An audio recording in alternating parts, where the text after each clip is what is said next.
ضیا پر جیسے کوئی نشیلی کیفیت طاری ہو رہی تھی. کمرے کی روشنی نیلائیوں میں وہ چمک رہی تھی. بیگ اور اسٹول اس نے بیڈ پر پھینک دیا. اس کے جسم کے سارے خطوط، سارے زاویے اب کھلی نظروں کی پوری زد میں آ سکتے تھے. اس نے پھر بڑے محبت بھرے اصرار سے ضیا کو اندر آنے کی دعوت دی، جو وقت کے سینے میں گڑے ہوئے کسی واقعے کی طرح دروازے سے باہر جم کر کھڑا ہوا تھا. بھیگی ہوائیں چل رہی ہیں، کہیں کہیں سے آسمان ننگا ہو گیا تھا اور نکھرے ہوئے ستارے جھلملا رہے تھے. اونچے اونچے درختوں کی پھنگوں میں اٹکے بارش کے قطرے ہواؤں کے ریلے سے گر رہے تھے. اچھا، تو بہت بہت شکریہ، آپ تشریف لے جا سکتے ہیں، وہ سپاٹ لہجے میں بولی. اس کے چہرے کی جگمگائی روشنیاں جیسے ایک دم گل ہو گئیں. دروازے کا پٹ بند کرنے کو اس نے ہاتھ بڑھایا، لیکن دروازہ بند نہ کر سکی. ضیا کسی غیر ارادی خیال کی طرح کمرے کے اندر آ گیا.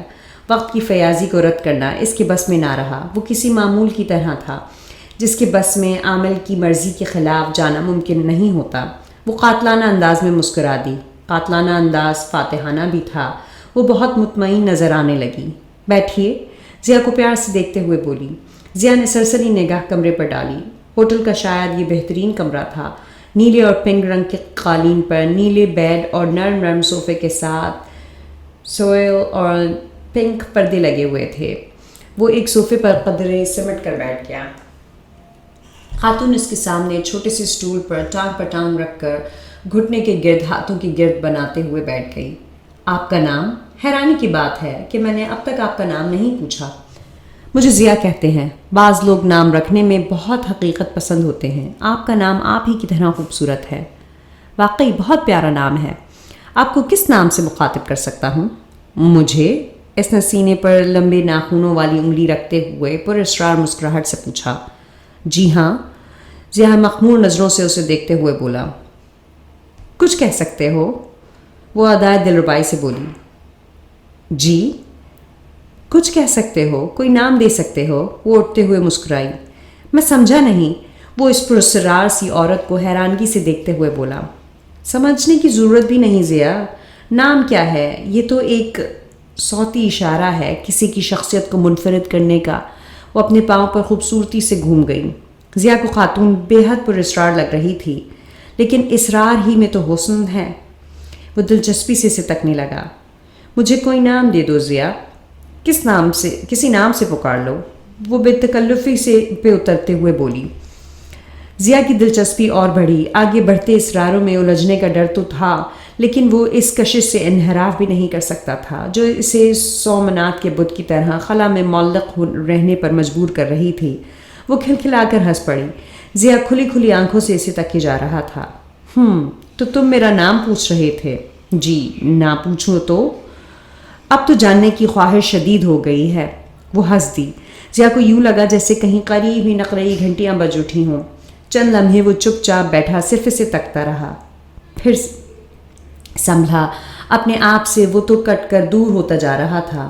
سر کو ہلکی سی جنبش دے کر اس نے بالوں کو پیچھے ہٹایا. کوٹ کی جیب سے رومال نکالا. ناک، منہ اور پیشانی کو پوچھا اور پورے حواس میں آ کر اس کو دیکھنے لگا. یہ عورت کیا شے تھی؟ وہ سوچ رہا تھا. عمر میں اس سے 7-8 برس اور 9-10 سال برس بڑی ہوگی. وہ اسے آپا، باجی یا بہن جی بھی کہہ سکتا تھا، لیکن یہ الفاظ اس کی زبان پر آ ہی نہ پائے تھے. جانے ان الفاظ کا تقدس اس خاتون پر فٹ نہ بیٹھتا تھا، یا ضیا کے جواں جسم کے جنسی تقاضے ان الفاظ کی ادائیگی میں مانع تھے. لیکن اس حقیقت سے انحراف کی گنجائش نہ رہی تھی کہ خاتون اپنی ساری کشش، ساری جاذبیت کا سحرکاری سے اس کے دل و دماغ پر مسلط تھی. اسے اپنے چھوٹے پن کا احساس ہو رہا تھا، نہ عورت کے بڑے پن کا. اس وقت صرف اس کا اپنا آپ تھا جو صرف مرد تھا، جذبات سے بھرپور مرد. اور خاتون عورت تھی جو چھوٹی تھی نہ بڑی، عمر کی قید سے آزاد، آسودگی، راحت و تسکین کا سرچشمہ. تم کہاں کے رہنے والے ہو؟ عورت نے مدھر خاموشی کو توڑا. حسن کی سحرکاریوں کی کامیابی سے کچھ اور چمک اٹھی تھی. جی میں، ضیا کی آنکھیں جھپکتے ہوئے بولا. ہاں، پاکستان میں رہتا ہوں، کہیں کا سمجھ لیجئے. ضیا نے اس کا وار اسی پر کرتے ہوئے کہا. وہ مسکرانے لگی. میں بتاؤں؟ لاہور کے رہنے والے ہو؟ نہیں بتاؤں گا. اوہو، آپ اپنا نام نہیں بتاتی، میں مقام نہیں بتاؤں گا، اور شکر ہے میں نے آپ اپنا اصلی نام نہیں بتایا۔ ضیا نے خاتون کو نام نہ بتانے پر احتیاطاً جھوٹ بولا۔ وہ ننھا سا قہقہہ بکھیرتے ہوئے اس کے صوفے کے قریب آ کر قدرے جھکتے ہوئے بولی، تمہارا نام ضیا ہو یا پھر کچھ، اس سے پھر کیا فرق پڑے گا؟ مجھے تمہارے وجود کی پہچان کے لیے کوئی لفظ ہی استعمال کرنا ہے، کوئی بھی صحیح۔ اسی طرح میرے بھی کئی روپ ہیں، جانتے ہو نا، عورت کے کئی روپ ہوتے ہیں، جو روپ پسند ہو اسی سے پکار لو۔ میری بات آپ بڑی خوبصورتی سے گول کر رہی ہیں۔ ضیا نے صوفے کی پشت سے سر ٹکراتے ہوئے اس کی آنکھوں میں دیکھا۔ خیر کوئی بات نہیں۔ وہ سیدھی ہو کر پیچھے ہٹی اور پھر بدمست شرابی کی طرح لہراتے ہوئے ہنس دی۔ ضیا چند لمحے چپ رہا، پھر جیب سے سگریٹ نکالا۔ اجازت ہے؟ اس نے ڈبیا سے سگریٹ نکالتے ہوئے دوسرے ہاتھ سے جیب سے لائٹر ٹٹولتے ہوئے پوچھا۔ ضرور پیو، مجھے بھی پلاؤ، اس نے اس انداز میں کہا جیسے ضیا سے سگریٹ نہیں، اس کی جوانی کا نشہ پینے کا اصرار کر رہی ہو۔ ضیا اب اس کی بے تکلفی اور جذبات انگیز باتوں سے مانوس ہو چکا تھا۔ اس کا فطری اعتماد بحال ہو گیا تھا، بڑے بے تکلفانہ انداز میں باتیں کرنے لگا۔ اس نے انگلی میں پکڑا سگریٹ اسے تھما دیا، دوسرا سگریٹ نکال کر ہونٹوں میں دبایا۔ خاتون نے انگلیوں کی پوروں میں چند لمحے سگریٹ گھمایا، پھر منہ میں رکھتے ہوئے ضیا کی ہاتھ میں جلنے والے لائٹر پر جھک گئی۔ ضیا نے اپنا سگریٹ بھی سلگا لیا اور کش لیتے ہوئے بے تکلفی سے دھوئیں کے مرغولے بنانے لگا۔ بل کھاتے دھوئیں کے پار اس خاتون کا چہرہ وہ بڑی عمیق نظروں سے دیکھ رہا تھا۔ وہ پھر اس کے سامنے سٹول پہ آ بیٹھی، اس انداز سے کہ اس کے گھٹنے ضیا کے گھٹنوں سے ٹکرانے کی نوبت آ سکنے کا امکان تھا۔ ضیا قدرے پیچھے ہٹ گیا اور گوشۂ چشم سے خوبصورت نظروں کے وار خاتون پر ہونے لگے۔ ادھر ادھر کی باتوں کے بعد ضیا نے پھر اس کا نام پوچھا۔ کوئی روپ نہیں اچھا لگتا میرا؟ اس نے معنی خیز انداز میں پوچھتے ہوئے سگریٹ کا دھواں ضیا کے چہرے پر چھوڑ دیا۔ ضیا وارفتگی کے عالم میں آگے کو ہوا، لیکن جلد ہی محتاط ہو کر پیچھے ہٹتے ہوئے بولا، آپ پردہ راز میں رہنا چاہتی ہیں، عورت کے روپ کا محض چکر دے رہی ہیں۔ قطعاً نہیں، یہ کہیے کہ آپ کو عورت کا کوئی روپ نہیں اچھا لگتا۔ اس نے پھر دھواں ضیا کے چہرے پر پھینکا۔ لگتا ہے؟ ضیا شوخ نظروں سے اسے دیکھتے ہوئے بولا۔ کون سا؟ اس نے بے صبری سے پوچھا۔ ماں، بہن اور بیٹی کا؟ ضیا نے بھرپور شوخی سے کہا۔ شریر، وہ خفیسی ہو کر بولی۔ پھر بتائیے نام، میں بھی اپنا نام بتاؤں گا۔ اس نے پھر عورت کو اپنا نام کے سلسلے میں چکر دینے کی کوشش کی۔ اچھا سوچنے دو۔ سوچنے کی کیا ضرورت ہے؟ تو اس کا مطلب ہے آپ مجھے اپنا اصلی نام نہیں بتائیں گی؟ خاص ذہین ہو، بتائیے سوچے بغیر اصلی نام۔ شہلا۔ آگے؟ شہلا رفیق۔ شکریہ، ضیا نے کہا، حالانکہ وہ جانتا تھا کہ عورت نے اپنا اصلی نام نہیں بتایا ہوگا۔ بس وہ راکھ جھاڑتے ہوئے بولی، تو وہ صاحب رفیق تھے؟ ضیا نے جان بوجھ کر کہا۔ کون؟ جنہیں 2-3 دن سے آپ کے ساتھ دیکھتا رہا ہوں۔ اوہ ہاں، آپ کے شوہر؟ خاتون نے سر اس بات میں ہلایا، لیکن صاف ظاہر تھا کہ وہ حقیقت کی نفی کر رہی تھی۔ ضیا نے کنکھیوں سے اس کے چہرے کا جائزہ لیا۔ جواب کسی طور مسرور نہیں تھا، یوں لگتا تھا جیسے کوئی پاورفل بلب دھند کی لپیٹ میں آ گیا ہوا ہو۔ ضیا نے دانستہ گفتگو کا موضوع بدل دیا۔ پہلی ہی ملاقات میں وہ خاتون سے اتنا بے تکلف نہیں ہو سکتا تھا کہ اس کی نجی زندگی کے بارے میں کھل کر باتیں کر سکے، سچائیاں گلوا سکے اور حقیقتوں کے چہرے بے نقاب کر سکے۔ وہ یہ بھی جانتا تھا کہ خاتون اپنا آپ چھپانے کے لیے قدم قدم پر بڑی سچائی سے جھوٹ بھی بول سکتی ہے۔ وقت گزرنے کا احساس ضیا کو ہوا، نہ ہی خاتون کو۔ دونوں نے اپنی اپنی ذات سے ہٹ کر بہت سی باتیں کی۔ ضیا نے محسوس کیا کہ شہلا اچھی خاصی سلجھی ہوئی عورت ہے، اس کی معلومات کا ذخیرہ کافی وسیع ہے، معاملہ فہم بھی ہے اور ذہین بھی۔ ضیا نے اس کی متعلق باتوں میں بہت کچھ معلوم کر لیا۔ عورت حد درجہ محتاط تھی، کھل کر سامنے نہیں آئی، اشارے کنائیوں ہی سے ضیا نے کہانی مرتب کر لی۔ ضیا نے اپنے جرمنی کے دورے کا دانستہ ذکر کیا۔ اس طرح سے اس کی بیرونی دوروں کی بات اگلوا کر اس نے اپنے یقین کو اور پختہ کر لیا، لیکن عورت پر ظاہر نہیں ہونے دیا کہ وہ اسے پہلے سے جانتا ہے اور میونخ میں مل چکا ہے۔ خاتون نے بتایا کہ وہ ایک بار نہیں کئی بار باہر جا چکی ہے۔ اس کے شوہر کا بہت وسیع کاروبار تھا اور اکثر کاروبار کے سلسلے میں وہیں باہر چلی جاتی تھی۔ جاتی سردیوں میں اس نے میونخ میں ہفتہ بھر قیام کیا تھا۔ 12:30 بج رہے تھے جب ضیا اس کے کمرے سے باہر نکلا تو کل رات کھانا اکٹھا کھانے کا وعدہ کر کے ضیا لوٹا تو لبالب بھری پیمانے کی طرح تھا۔ عورت جیسی بھی تھی دلچسپ ضرور تھی، اس کی صحبت سے وہ محصور ہوا تھا اور اب کسی بدمست شرابی کی طرح لہراتا ہوا اپنے ٹھکانے کی طرف جا رہا تھا۔ رمزو کو جگا کر اس نے دروازہ کھلوایا۔ نیند غلبے میں رمزو جان نہ سکا کہ رات کا 1 بجنے والا ہے۔ ضیا اپنے کمرے میں آیا، وہ مخمور سا تھا۔ گنگناتے ہوئے اس نے کپڑے بدلے اور بستر میں گھس گیا۔ تصویر پر نظر پڑی، مجرمانہ سے احساس اس کے دل میں ابھرا۔ جلدی سے ٹیبل کی لیمپ کو آف کر کے اس نے رخ دوسرے طرف کر کے کمبل تار لیا۔ دوستی بری چیز تھوڑا ہی ہے، اس نے سوچا، اور اپنے اور خاتون کے ایک روزہ تعلق کو اس دائرے میں مقید کرتے ہوئے اپنے آپ کو مطمئن کرنے لگا۔ اس کے دل و دماغ پر خاتون ہی کا وجود چھایا ہوا تھا۔ آس پاس اس پھیلے ہوئے وجود کے پیچھے کہیں چھپ گئی تھی۔